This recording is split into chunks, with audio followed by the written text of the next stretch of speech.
menjaga gerbang. Itulah yang akan kita bicarakan hari ini di Awakening Life, Awakening Wednesdays. Inilah celah Jennifer Leclerc, pendiri gerakan global di Awakening Prayer Hubs. Kami ada di lebih dari 100 negara. Negara Anda bisa jadi yang berikutnya. Kami menanamkan hub di kota-kota di seluruh dunia.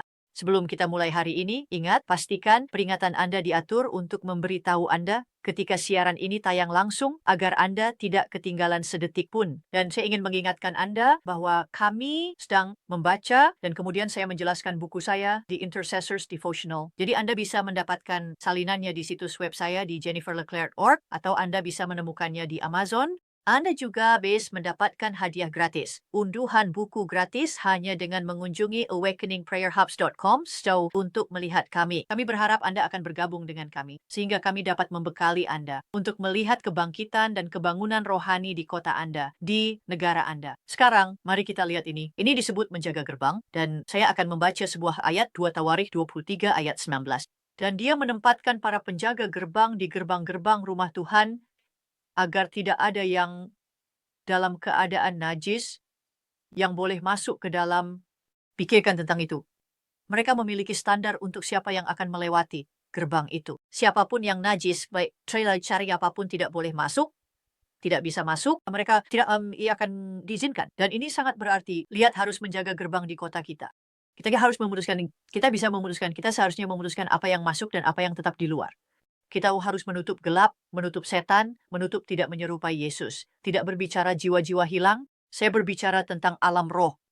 Mari kita lihat ini. Bapa, dalam nama Yesus, saya berterima kasih bahwa Engkau membuka mata umat-Mu, para pendoa syafaat-Mu hari ini, untuk melihat tanggung jawab mereka menjaga gerbang. Dan meskipun kita semua memiliki pengurapan doa yang berbeda, beberapa secara khusus dipanggil untuk menjadi penjaga gerbang, saya berterima kasih Tuhan bahwa kita semua memiliki tanggung jawab di bidang penjagaan gerbang ini. Bantu kami untuk meraih hal ini hari ini dalam nama Yesus. Saya akan mulai membaca dan menjelaskan.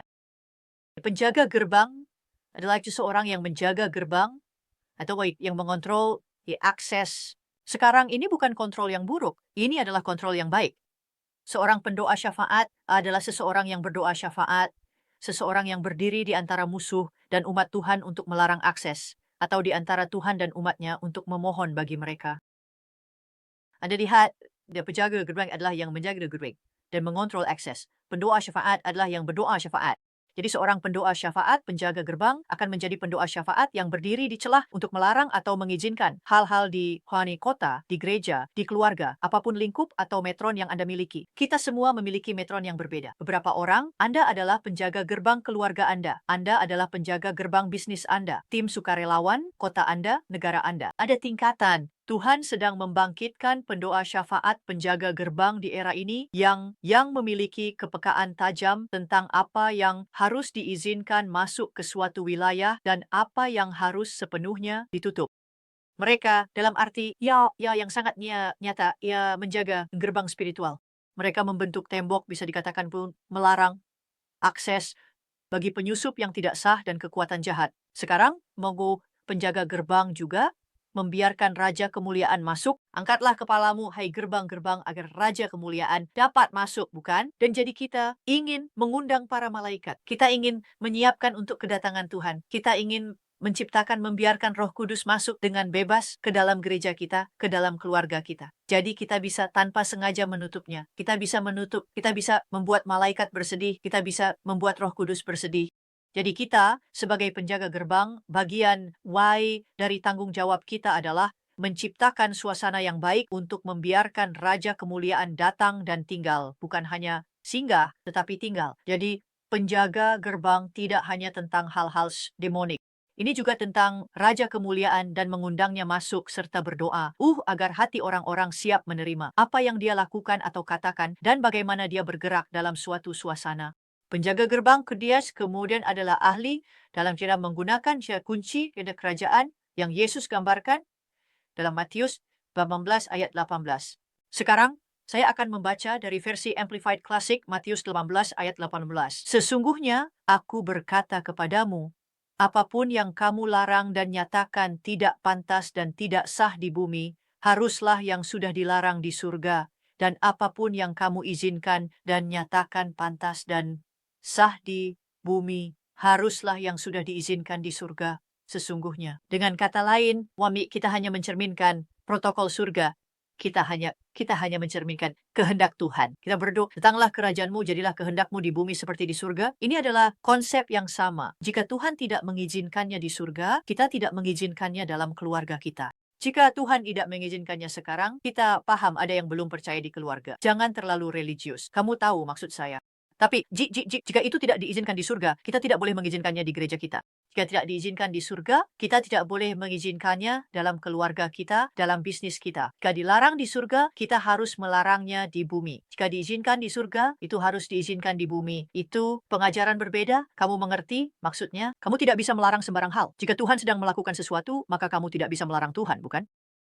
Jadi kita perlu membedakan, karena beberapa orang berpikir itu adalah serangan musuh, padahal itu adalah Tuhan yang menolak. Itu adalah pengajaran yang berbeda. Dengarkan, penjaga gerbang yang dewasa memahami hukum kerajaan, Rosh. Dan yang membedakan apa yang Tuhan inginkan masuk, dan apa yang Tuhan inginkan keluar, apa yang dia larang, dan apa yang dia izinkan. Kita melihat penjaga gerbang sepanjang waktu, dalam kehidupan sehari-hari. Lihat, untuk mengikat dan melepaskan, untuk mengizinkan dan melarang, kamu perlu mengetahui firman. Pendoa syafaat perlu mengetahui firman, karena perlu tahu apa yang sah dan apa yang tidak sah. Kamu perlu tahu apa yang sudah dikatakan firman. Kamu perlu tahu apa yang sudah ditetapkan, dinyatakan, dijanjikan Tuhan. Kamu perlu mengetahui hukum-hukum kerajaan.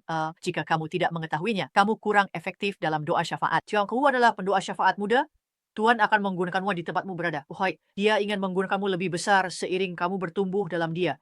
Dan itu adalah kehormatan besar. Itu kehormatan besar. Jadi kita melihat penjaga gerbang di setiap area kehidupan selalu. Biarkan saya memberi Anda beberapa contoh praktis. Ketika Anda pergi ke bioskop, ada penjaga gerbang, bukan? Petugas di sana memastikan bahwa Anda memiliki tiket sebelum Anda diizinkan masuk ke teater. Sekarang beberapa orang mengambil satu tiket itu dan berpindah dari ruangan ke ruangan dan menonton 4 film dengan harga satu. Itu salah. Biarkan saya katakan itu salah.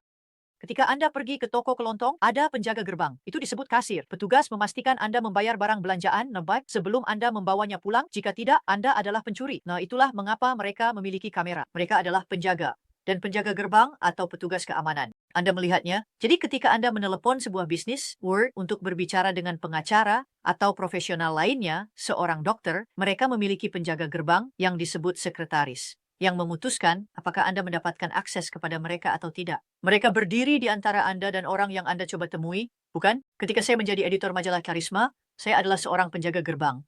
Saya memutuskan cerita mana yang masuk ke dalam majalah dan cerita mana yang tidak.